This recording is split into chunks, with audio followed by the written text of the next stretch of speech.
My name is Evelyn Hart, and I spent 5 years nursing my grandmother while my sister lived carefree. Now my father wants me to give up the seaside villa she left us to Zoe, the sister who never showed up until the will was read. But in that quiet moment of betrayal, I made a phone call that would change everything. Before I dive into this story, tell me, where are you watching from? Drop it in the comments below. I'd love to see how far this story travels. It started in the grand study of the villa perched on the cliffs of Carmel, California. That villa had always smelled like ocean salt and lemon wood polish, a scent that once felt like home. But not today. Not as I stood across from my father, who delivered his betrayal with the calm detachment of a man discussing the weather. "Transfer everything to your sister," he said, as if those words meant nothing. "She needs it more." Zoe didn't even flinch. She was lounging by the bay window in a silk robe.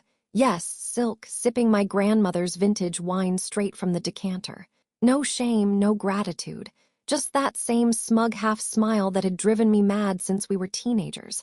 I didn't speak. Not yet. My mind needed a moment to catch up to what I was hearing. "I'm sorry," I finally said, blinking hard, as if clarity might come if I looked again. My father, Charles Hart, retired surgeon and occasional family dictator, adjusted his cufflinks, the ones I gave him for his 60th birthday. "You heard me, Evelyn. It's better this way. Zoe doesn't have your stability." "Stability," my voice cracked. "You mean the job I kept while managing Grandma's insulin, feeding her, bathing her, reading to her? That was your choice," he cut in without a hint of emotion. Zoe let out a little laugh, like she couldn't believe I was making such a fuss. "Eve, don't be so dramatic. It's not like you're being thrown out. You said you were moving downtown anyway." I stared at her. Blonde highlights, fresh manicure, legs curled up like she was poolside at a resort, not in the room where our grandmother used to crochet blankets and hum old jazz tunes. She hadn't even been here when the hospice nurse called to say Grandma was slipping. But now she was here, drinking, smiling, inheriting. I looked at my father. "Do you even remember the last time Zoe visited her?" He didn't answer. He just turned and walked toward the fireplace, straightening a photo frame as if symmetry could mask cowardice. The silence between us cracked louder than any scream. "I'm not signing anything," I said quietly. "You will," he replied, not turning around. "Because family comes first." That sentence was a knife. Family comes first. Where was that principle when I begged for help managing Grandma's care? When I called during those long nights, sobbing from exhaustion and fear that I was giving her morphine too soon or too late? Where was family then? "Family comes first," I repeated, my voice trembling. "That's rich." I didn't argue further. No more begging, no more justifying. I simply walked to the corner of the study, picked up Grandma's old rotary phone, and dialed a number I'd memorized but never thought I'd use. I said 5 words. That was enough. Then I set the phone down gently and turned to go. "Where are you going?" Zoe called after me. "To get some air," I said without looking back. "Try not to spill wine on the rug. Grandma loved that one." I walked out of the villa, my villa, despite what they said, and didn't stop until the salt air filled my lungs. It didn't calm me, not really, but it reminded me I was alive, that this wasn't the end, that somewhere deep beneath the shock, anger was burning. And anger, when focused, becomes clarity. I didn't know exactly what would happen next, but I knew one thing: I wasn't going down quietly. The silence in my rental apartment was deafening. It wasn't like the quiet at the villa, the kind that came with double-glazed windows and the hush of privilege. This silence was raw. You could hear the pipes hum when the heater kicked in, the soft footfalls of my upstairs neighbor pacing at 3 a.m., and the occasional groan from the fridge as if it, too, was tired of holding things together. I'd signed the lease 3 days ago. Downtown Carmel wasn't cheap, even in the off-season, but it felt like a necessary step. A new space. A clean space. A place where my sister's laughter couldn't seep through the walls. Zoe had moved into the villa like she'd been born for it. Instagram was her stage. Sun-drenched pool selfies, clinking glasses at twilight, captions dripping with curated gratitude. "New chapter, new energy," she wrote under a photo of herself posing barefoot on Grandma's antique chaise. The comments were full of emojis and enablers. No one asked who she had to bury to get there. The hardest part wasn't that she'd taken over the villa. It was that no one, especially not my father, seemed to think she had to earn it. That villa had been Grandma's crown jewel. She'd bought it with her own money, saved from decades as a seamstress and later, a businesswoman. It was where she raised my dad after my grandfather passed, where she read me bedtime stories while brushing my hair with fingers still stained from fabric dye. That home carried weight, memory, legacy, and it had been left unguarded. Now Zoe was hosting bonfire parties by the cliffs. Last night, I saw one of her friends post a slow-motion video of champagne spraying over the patio tiles. The caption read, "Estate life is better with bubbles." They'd used the hashtag Zoe by the sea. I'd wanted to hurl my phone across the room. Instead, I bookmarked the post. Documentation, I reminded myself. I wasn't out for revenge, but I wasn't playing nice anymore either.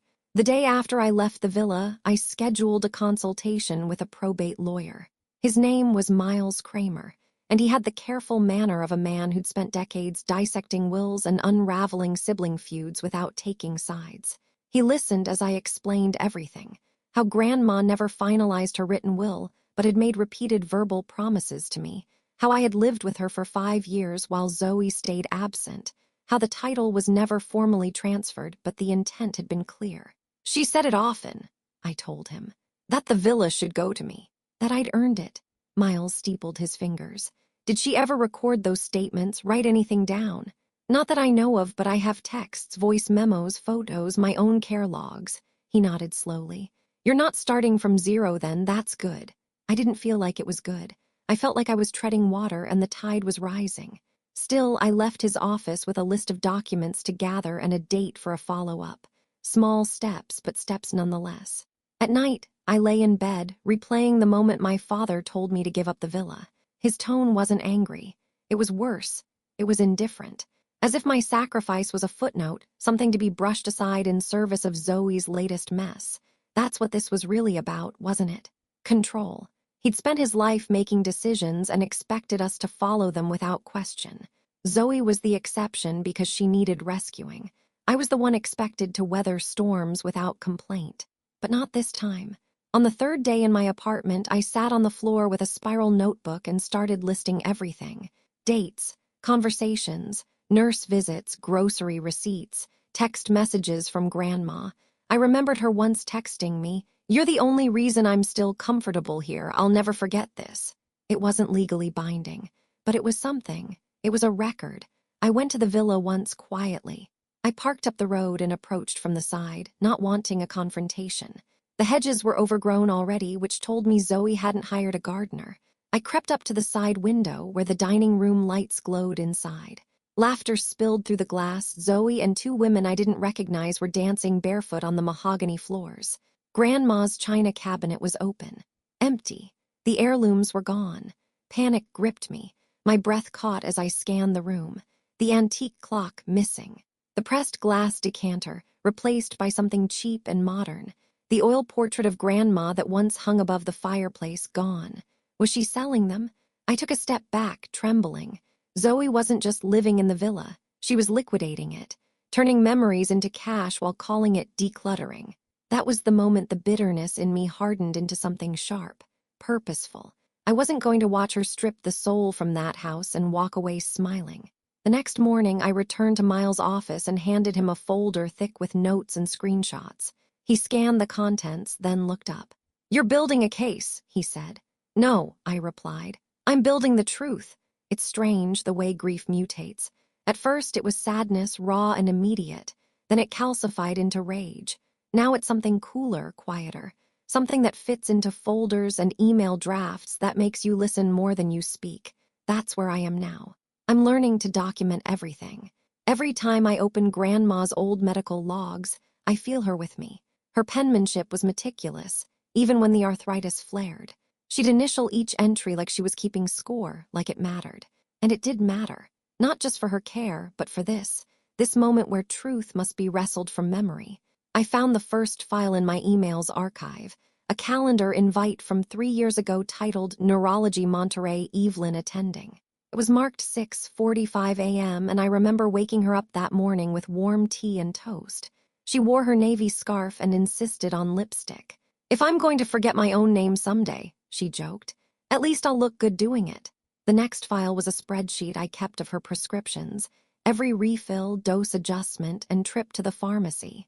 I'd shared it once with Zoe, back when I still thought she might show up. She never even opened it. But I had the email thread, the timestamp, the silence. One by one, the pieces gathered. I added phone screenshots of text messages from Grandma. "Thank you for staying tonight, Evie. You always know when I need company." Or, "If your father gives you grief, ignore him. You're the one holding this family together." I found a voice memo, too, one I'd forgotten existed. I was recording a grocery list in the kitchen, and she wandered in mid-recording. "Are you talking to yourself again?" She teased in that raspy drawl. "Remind me to leave you this house. No one else would know where I keep the Cayenne." Her laugh followed, then silence. I nearly dropped my phone when I heard it. She said it, out loud, on record. Even if it was casual, even if it wasn't notarized, it was real. I sent the audio to Miles that afternoon. His response was swift. "We're getting closer." But nothing prepared me for what I saw next. I went back to the villa one afternoon, again quietly. I parked 2 blocks away and wore sunglasses like I was hiding from someone I used to be.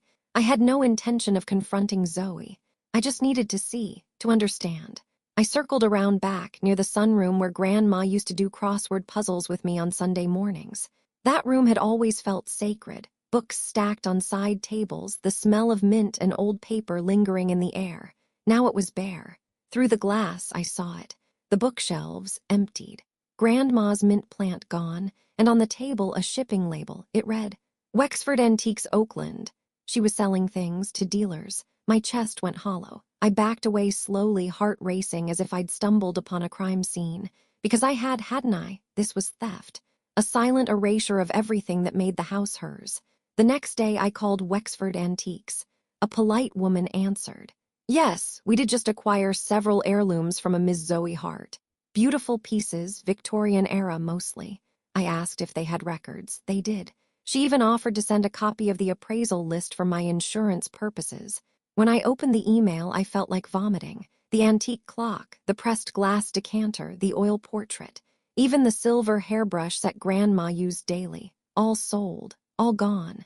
Zoe was dismantling our history one object at a time. I sent the email to Miles immediately. He called me within the hour. "This helps," he said. "A lot. But does it bring any of it back?" I whispered. "No," he admitted. "But it strengthens your position. She's acting like the sole owner. That's risky." I spent that night at the apartment, wrapped in a blanket on the floor, surrounded by files and notes and photo albums. It felt like I was building a case against my own blood. Because I was. I kept wondering, why didn't my father stop her? Did he not care?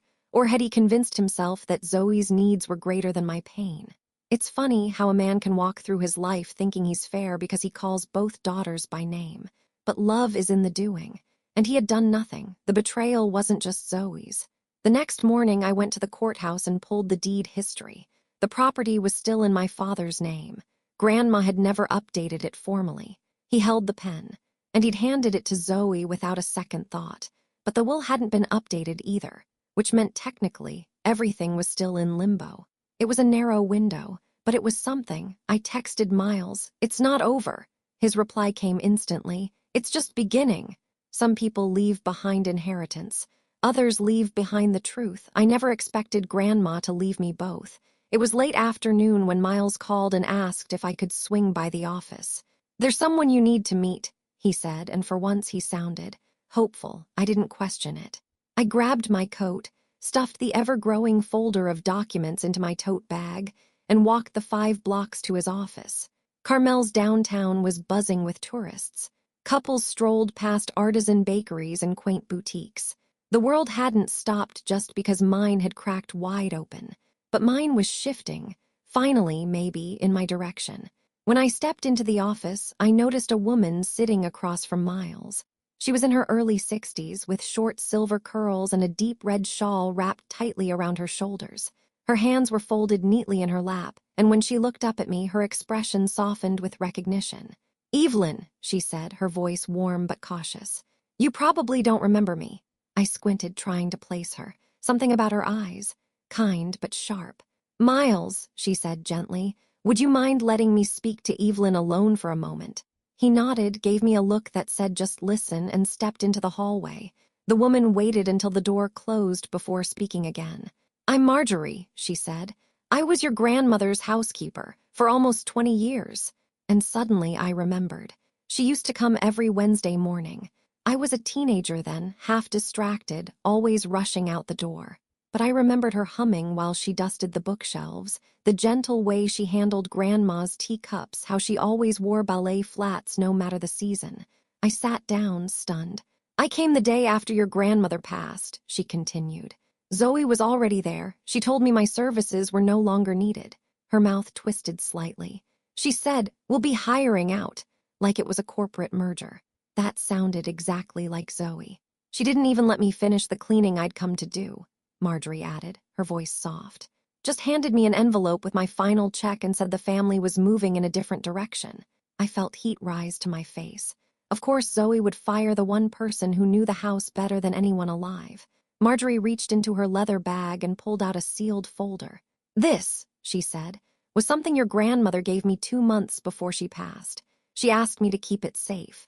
Told me it was for you, only you if anything went wrong." My hands trembled as I took the folder. Inside was a notarized letter, handwritten, signed, stamped. I read it once, then again. My throat tightened with every word.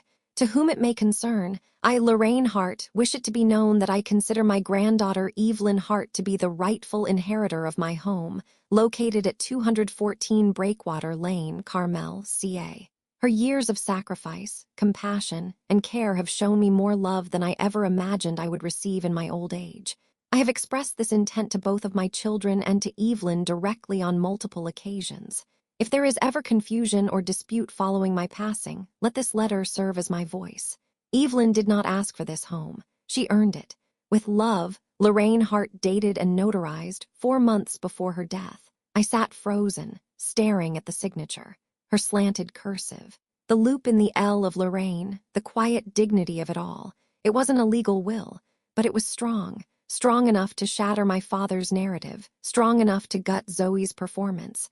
Miles returned then, and I handed it to him in silence. He read it slowly, then looked up with a slow, dawning smile, the first I'd seen from him in weeks. "This changes everything." I swallowed hard. "Does it really hold weight?" He nodded.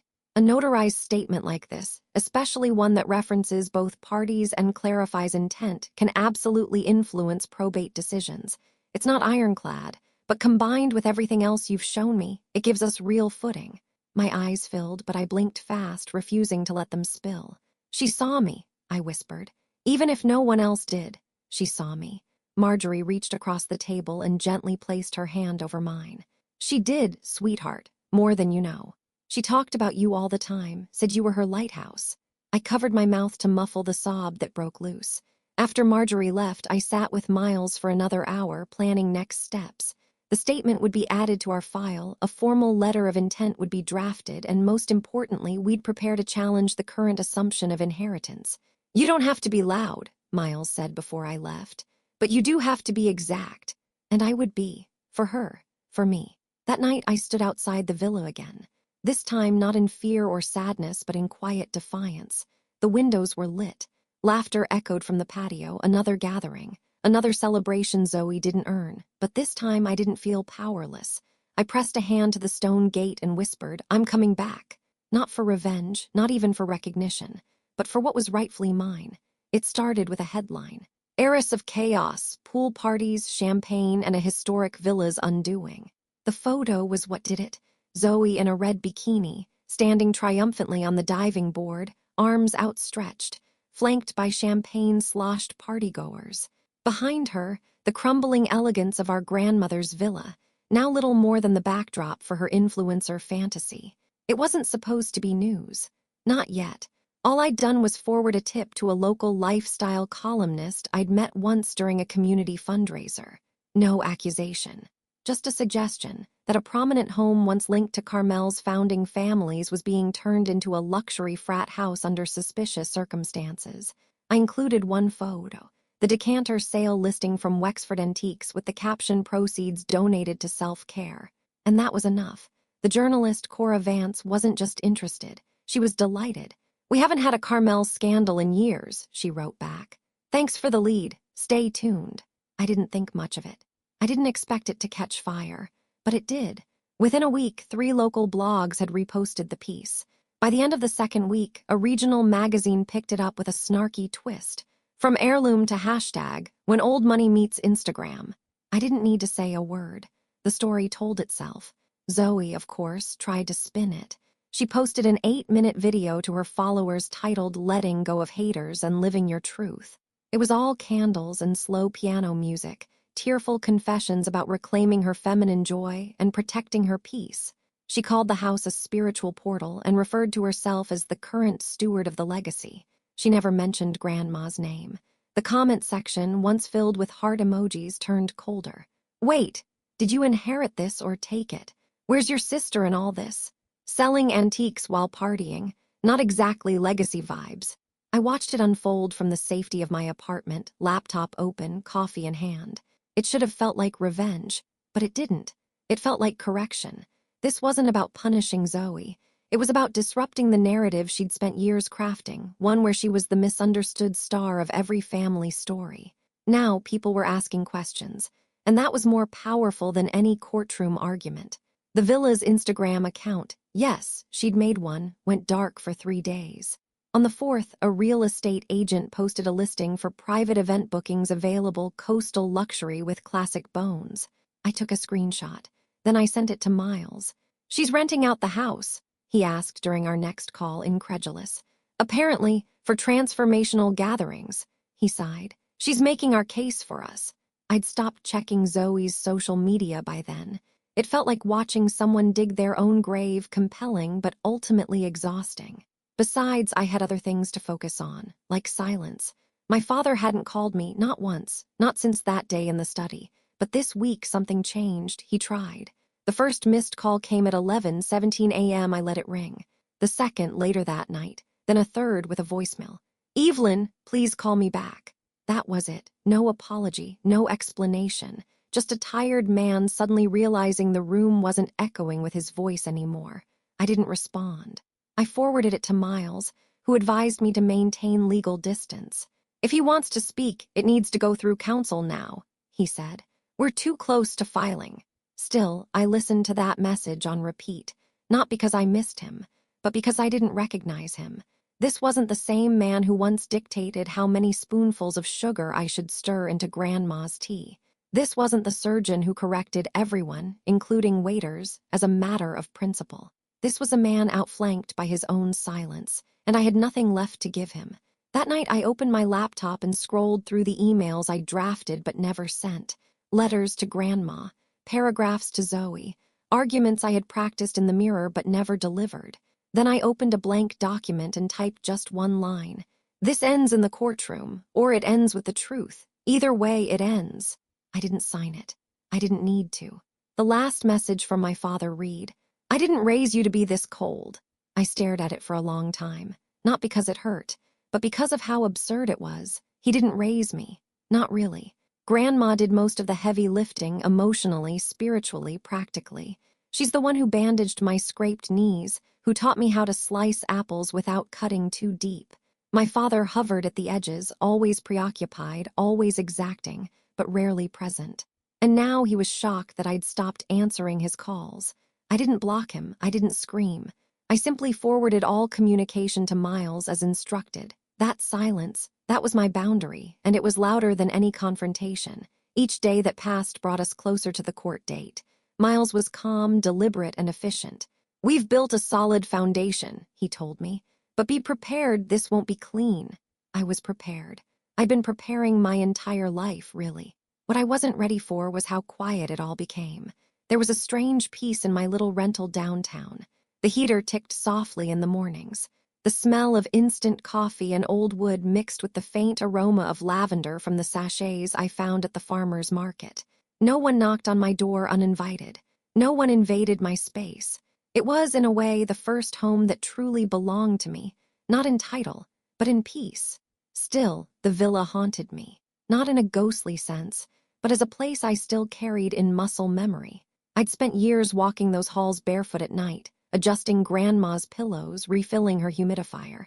I knew exactly how the floor creaked outside the linen closet and which bathroom door stuck in the winter. And now, it was a set piece in Zoe's fantasy. She hadn't posted in days. After the PR fallout from the Puff piece turned scandal, she went conspicuously silent. But the ripple effects hadn't stopped. A few neighbors had started whispering. I got a message from Mrs. Havorson, the woman 2 houses down who used to bring over lemon bars whenever Grandma hosted Sunday tea.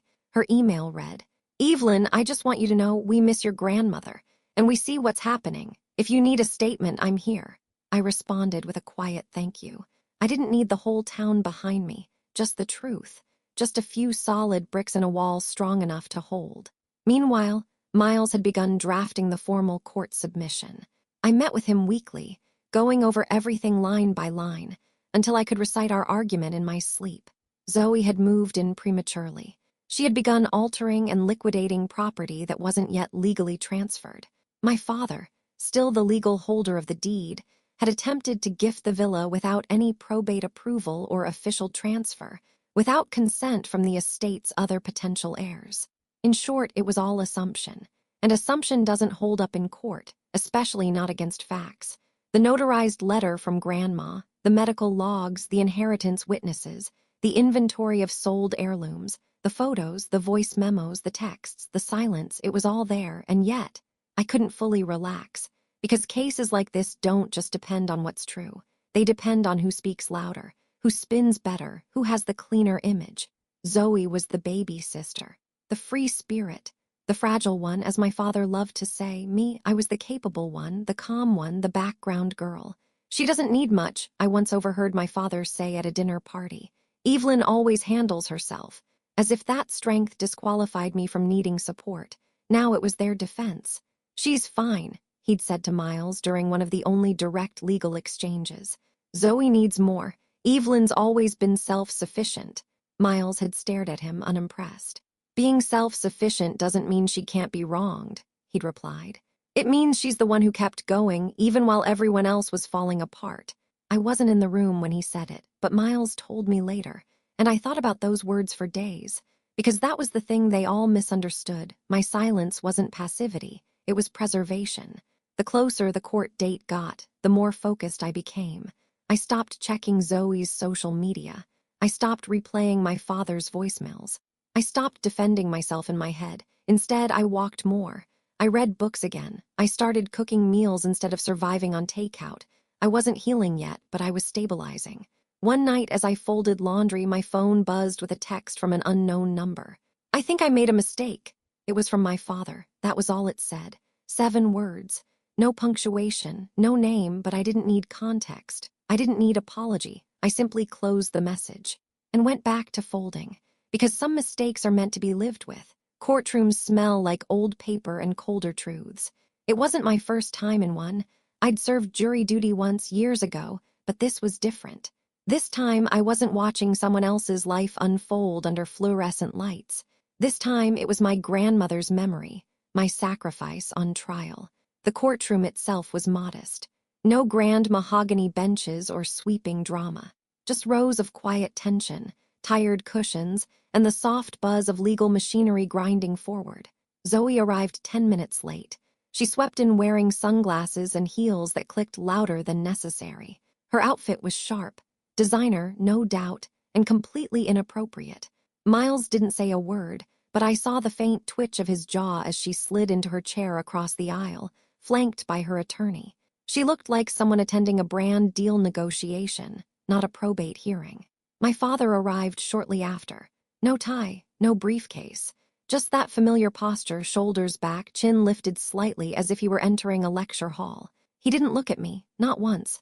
I didn't expect him to. The judge, a woman named Porter, was brisk, no nonsense, and gave off the energy of someone who'd seen 1,000 petty family betrayals and wasn't impressed by a single one. "Let's proceed," she said, eyes flicking over her notes. Zoe's attorney spoke first. He opened with a honeyed voice and a rehearsed smile. "Your Honor, this is not a case of conflict, it's a case of shared love. A family grieving, trying to honor the memory of a matriarch by maintaining the bonds she cherished most." Miles leaned over and whispered, "He's softening the blow. Wait for the pivot." Sure enough, the tone shifted. "Zoe Hart," he continued, gesturing grandly, "may not have lived in the villa full time, but she shared deep emotional roots with her grandmother. She visited when she could, stayed in contact, and was expressly told that the property would be hers to carry forward the family legacy. This isn't just legal, it's emotional stewardship. I blinked slowly. Emotional stewardship. He went on to cite Zoe's creative vision, her commitment to revitalizing the home, and her intention to preserve legacy through transformation. Then he said the line that made my blood cool. Evelyn, while incredibly capable and respected, has always been independent. She doesn't need the house. Zoe does. There it was, my strength twisted into proof I didn't deserve. The judge scribbled something but gave no sign of leaning either way. Then my father stood. He didn't speak from the podium. He asked to speak from the witness chair, and Judge Porter allowed it. Evelyn is my daughter, he began, calm and clipped. She's always been steady, responsible. She never asked for much, never made things difficult. He glanced in my direction, but I didn't meet his eyes. Zoe, he continued, has had a more sensitive path. She struggles, but she's spirited. She connects deeply with spaces, with people. I still believe that the house should be hers. It was like watching someone recite a eulogy for a relationship still breathing. The judge tilted her head. And your mother, Mrs. Lorraine Hart, did she leave a formal will? She did not, he admitted. At least not a filed one. She often said things aloud, casually, but nothing official. Who was her primary caregiver in her final years? He paused. Evelyn. Just one word, no elaboration. No acknowledgement of the years I lost in that house while he played family referee from a distance. Judge Porter nodded. Thank you, Ms. Hart, do you wish to respond? Miles rose. We do, Your Honor, but not yet. We'd like to conclude our response after the opposing party rests. The judge agreed. We'd wait. Zoe leaned back in her chair, lips curling. She thought she'd landed it. But I just sat there, breathing slowly, hands folded in my lap, because I knew what was coming next. And so did Miles. I didn't expect the judge to smile. She looked at both legal teams, adjusted her glasses, and then said almost casually, "This case presents a deeply emotional dilemma, one I see often in probate court." Miles straightened beside me. I could feel his posture tense the way a dog does before a storm. On one hand, Judge Porter continued, we have a clearly documented history of caregiving, investment, and expressed intention. On the other, a legitimate family relationship that holds emotional significance, even if not practically demonstrated. She looked at Zoe, then at me. I believe Lorraine Hart loved both her granddaughters, she said, and I believe this property meant different things to each of them. My heart sank. This wasn't about who earned it. This was going to be about keeping the peace, and I knew that peace often meant asking the quieter one to concede.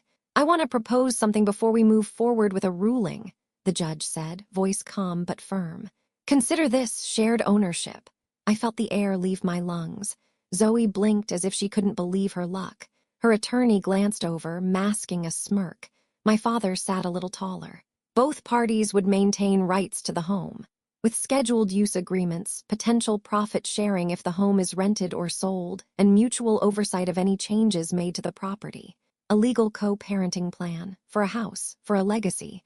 Zoe was already nodding, eyes wide and faux grateful. I think that sounds really fair. I didn't speak. Not yet. Not until I could trust my voice not to crack. Judge Porter turned to me. Ms. Hart, would you consider this as a path forward? Miles touched my hand beneath the table. Just once, a grounding gesture. I'd like to confer with my client before we respond, he said smoothly. The judge nodded. Very well, we'll take a recess. Once we were in the hallway, Miles looked at me like someone trying to diagnose a fracture. I know what you're thinking, he said. She's giving Zoe half the house. She's suggesting it. She's giving it. He paused. It's not a ruling yet. She's offering a solution that keeps this from dragging out. I didn't drag this out, I said, the words tight in my throat. I protected what was already mine. I know, he said gently, but she's not wrong. We don't have a formal will, just compelling documentation and testimony, and in probate court, compelling sometimes isn't enough. I pressed my back against the cool hallway wall. My hands were shaking, but I didn't hide it. I wanted to feel them tremble. I wanted to know how much this mattered. She wants to split Grandma's house like it's a birthday cake, I said. Miles sighed. You have 3 options. 1, accept the suggestion and negotiate terms. 2, reject it and push for a full ruling which may still end in compromise. Or 3, stall, buy time, wait for the storm. I looked at him. The storm, I asked. He raised his brows. The one you started when you made that phone call the night you left the villa. The one I'm pretty sure hasn't hit yet. I swallowed hard. I hadn't forgotten, but I'd buried it deep. That call wasn't to you, was it? He shook his head. You weren't the first person I reached out to, I admitted, but I haven't heard back. Maybe you will. The bailiff called us back in. I walked slowly to my seat, feeling the courtroom watch me like I was a woman walking a tightrope. Zoe was glowing. My father looked like he'd already moved on to his next appointment. And me, I was holding the storm in my chest like a secret. Back in my apartment, I didn't cry. Not because I wasn't devastated, I was, but because something colder had taken over. A kind of numbness that had no room for tears. The judge's shared ownership suggestion haunted me. I couldn't stop replaying Zoe's fake smile acceptance, the way her voice softened like she was making peace when all she'd ever done was take. I'd fought so carefully, so quietly. I'd documented, preserved, listened, waited. And now, it might all end with her name etched beside mine on the deed like she'd earned a single memory inside those walls. I sat on my bed in the dark, the TV off, the curtains drawn, the silence broken only by the occasional car passing below. And that's when I remembered. The phone call. It was the only thing I'd done that wasn't careful. That wasn't quiet. I remembered walking to the corner of the study that night. The night my father told me to hand everything over and dialing a number from memory. It wasn't Miles. It wasn't a friend. It was the IRS. I'd never told Miles. I hadn't even mentioned it to Marjorie. I hadn't planned it. I hadn't researched the right department or reviewed any official documents beforehand. I just picked up the phone, shaking with adrenaline and fury, and said, I have information about unreported estate income and asset liquidation tied to an inherited property, and I have proof. They didn't ask who I was right away. They just transferred me. By the end of the call, I had an incident number, a callback line, and a promise. If there's criminal misconduct, someone will be in touch. Weeks passed. I assumed they'd buried it in paperwork. Or maybe I hadn't said enough. Maybe the IRS didn't care about a girl from Carmel whose sister was selling art under the table. But I had sent them the details anyway, just in case. The dates of Zoe's estate sales. The social media evidence of cash-only transactions.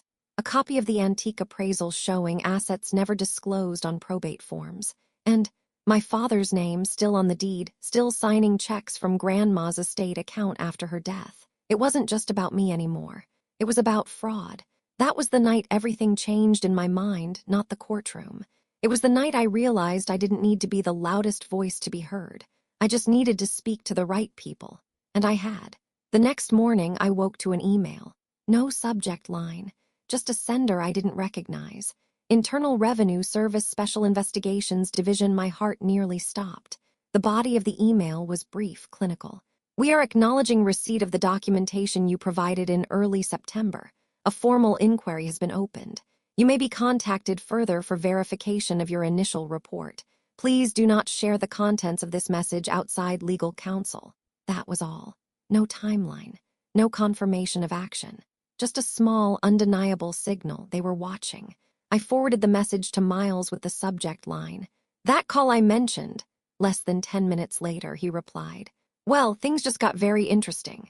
For the first time in weeks, I smiled, not wide, not triumphant, but enough to feel like maybe, just maybe, the storm was finally rolling in. It started with silence.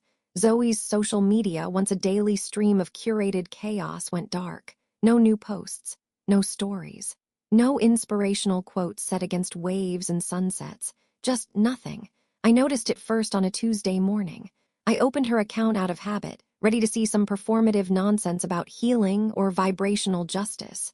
But the last post was 6 days old, a cropped photo of her reflection in the villa's gilded hallway mirror, captioned, Self-portrait, learning to love myself again. The comments below had turned. Is this the house from that article? Didn't you sell half your grandma's stuff? Funny how silence shows up when accountability does. And then nothing.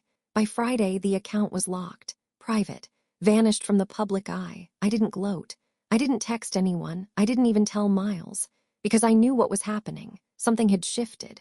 I could feel it in the rhythm of the town, in the quiet way certain people stopped talking when I walked into the cafe, or how Mrs. Havorson offered me free lemon bars without explanation. People knew, or at least they suspected. Zoe didn't post, but others did. One of her former party guests, a woman with pastel hair and a hunger for attention, posted a blurry video with the caption, IRS agents just came to my friend's house. I played the video twice. It was only a few seconds, but in it you could see the front gates of the villa. Open. A black government sedan in the driveway. Two men in dark suits stood by the door, talking to someone just out of frame. I didn't need clearer footage. I knew that porch. I knew that moment. It had arrived. The house, the one I'd once dusted with Grandma every Saturday morning, was now under federal scrutiny. Zoe wasn't deleting posts. She was hiding. And my father, he went quiet too. No more voicemails, no more texts, just legal silence. Miles called me that afternoon. He didn't even say hello. They served subpoenas, he said. Zoe, your father, Wexford Antiques, the bank. I sat at my desk, the sunlight hitting my hands like soft applause. Does this help us? I asked. Oh, Evelyn, he said. It does more than help. It changes the room. He paused, then added, judges don't like unfinished business, and they really don't like asset misreporting during probate. I didn't reply. I didn't need to, because for once I didn't feel like I was the one chasing justice. It was moving toward me. And it came in the form of sealed envelopes, court-ordered documents, and the quiet dismantling of a lie. The villa didn't feel like a battlefield anymore. It felt like something waiting to be reclaimed. I arrived early, not out of nerves but clarity. This was the last hearing. No more pauses, no more speculation. Today the court would decide what the truth was worth. Miles met me on the courthouse steps. He didn't ask how I was. He didn't need to. I think he knew. He handed me a coffee and said only one word. Ready? I nodded. We walked inside together. Zoe was already there, this time in all black, her hair tied back, makeup deliberately minimal, not a designer label in sight, a performance of humility. My father sat beside her, staring ahead, jaw clenched. His hands were shaking, not violently, but enough. He didn't look like a man in control anymore. Judge Porter entered without preamble. Let's proceed. The room was tighter now. Fewer spectators, more gravity. We've reviewed all filings, she said, eyes scanning the room, including the most recent materials submitted by federal investigators. Zoe stiffened beside her lawyer. I didn't move. Porter held a manila envelope, sealed, stamped, heavy with implication. It is the opinion of this court, she continued, that the handling of the late Lorraine Hart's estate has raised serious concerns, financially and ethically. Her voice never lifted. But every word was an earthquake. There is documented evidence of undeclared asset liquidation, funds moved without disclosure, and attempts to alter property status without probate authorization. Zoe's lawyer tried to speak. The judge raised a hand. I'm not finished. A long pause. Given the findings presented, this court is not only rejecting the proposed shared ownership, but is awarding sole ownership of the estate property to Evelyn Hart. The room didn't gasp. It exhaled. My heart was pounding so hard, I almost missed what came next. This is not a reward, Porter added. It is a correction. Zoe turned to her lawyer, whispering frantically. My father remained still, his gaze frozen in some distant place. Like if he didn't move, this might all remain a dream. It wasn't. The judge continued. Given the potential for federal charges involving financial misconduct, this ruling also serves to protect the estate from asset seizure pending further investigations. Translation, I wasn't just the rightful heir, I was the cleanest exit. Porter turned to me. Ms. Hart, you are granted full ownership and responsibility of 214 Breakwater Lane. You may begin the process of formal transfer immediately. I stood. I didn't cry. I didn't speak. But I met her gaze, and in that look I said everything. Thank you for seeing me, for hearing what no one else wanted to believe. The judge nodded, then turned to the court clerk. We're adjourned. It ended just like that. No fireworks, no courtroom drama, just a final line drawn in ink. I walked past Zoe without a word, past my father who still wouldn't look at me. And as I pushed open the courthouse doors, the sun hit my face like a benediction. I didn't win, I reclaimed. There's a difference. And I knew as I turned the key to the villa gate for the first time in months what I would do next. I wouldn't renovate. I wouldn't sell. I'd walk every room, open every drawer, restore every memory Zoe tried to erase. Because justice doesn't always roar. Sometimes it whispers, and then it reclaims everything.